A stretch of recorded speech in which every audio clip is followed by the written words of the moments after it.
nous faisons appel à l'honorable Olivier Kamitatou, président de l'Assemblée nationale de la République démocratique du Congo, qui voudrait bien nous transmettre encore un message dans le cadre de cette... Avec son fils de 3 ans sur son dos, le 2 juillet 1706. Nous fêtons cette année le 300e anniversaire de sa mort le 2 juillet prochain. Avant sa mort,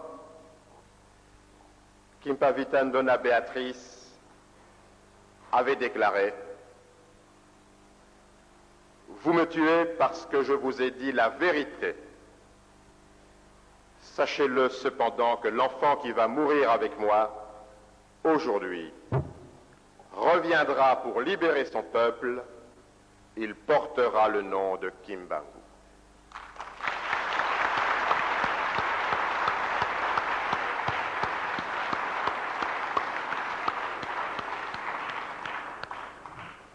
Simon Kimbangu est un libérateur des peuples.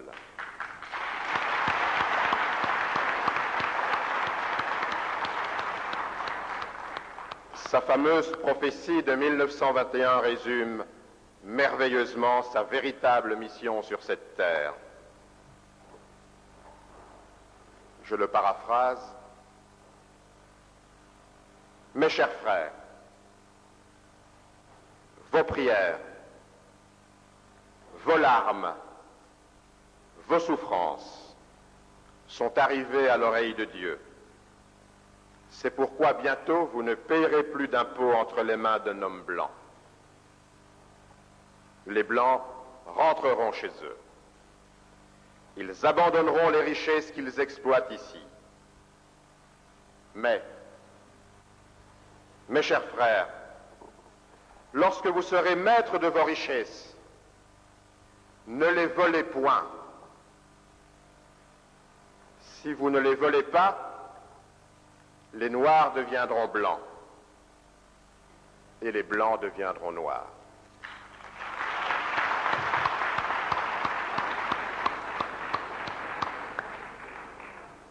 « 40 ans après les indépendances en Afrique, se succèdent irrésistiblement.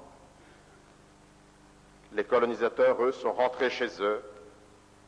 Les gouvernements africains souverains se sont installés, mais les Noirs ne sont pas devenus blancs. Distingués invités, la condition sine qua non nous manque. Nous ne pouvons pas devenir blancs, c'est-à-dire nous développer, si nous ne suivons pas le libérateur Kimbangu.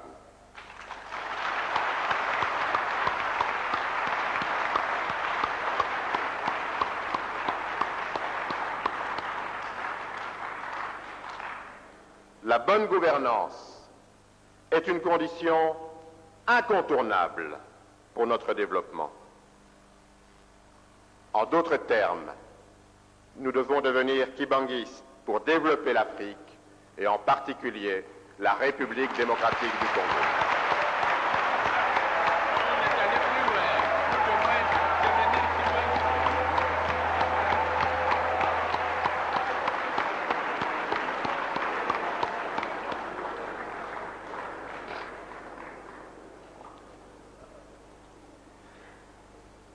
Le jour de son arrestation à Nkamba, le lundi 12 septembre 1921, Simon Kimbangu ordonne à la foule, je le paraphrase encore, « L'ennemi est près de nous. Que ceux qui sont faibles quittent les lieux, mais ceux qui sont forts, car ils sont élus, qu'ils soient à mes côtés pour porter ensemble la croix de la libération. » Les forts sont restés à côté de lui. Les relégués sont restés aux côtés de leur maître. Ils l'ont suivi jusqu'au sacrifice suprême. 37 000 familles, soit 150 000 martyrs. Tel est le prix de la mission divine.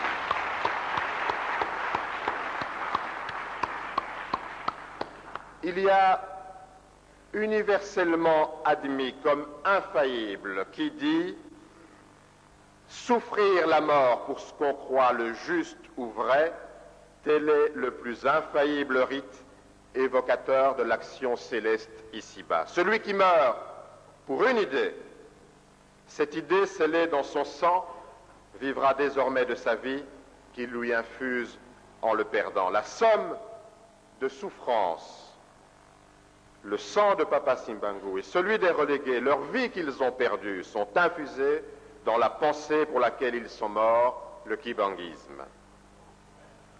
La prophétie de Tata Kimbangu est suffisamment claire. À nous aujourd'hui, qui sommes à quelques mois d'échéances très importantes pour la République démocratique du Congo, eh bien la prophétie est claire. La liberté, notre liberté, a été consacrée.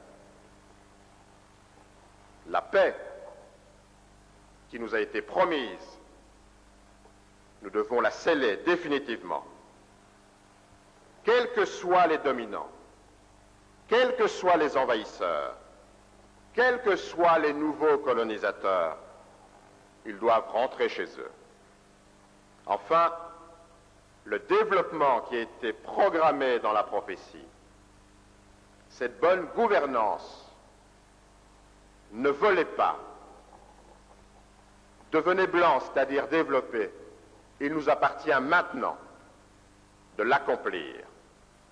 Le kibanguisme est donc une terrible force qui nous donne la liberté, qui nous donne la paix et qui nous donne le développement. Papa Simbangu est le garant de cette liberté, de cette paix et du développement intégral des peuples opprimés, du développement intégral de la République démocratique du Congo. Je vous remercie.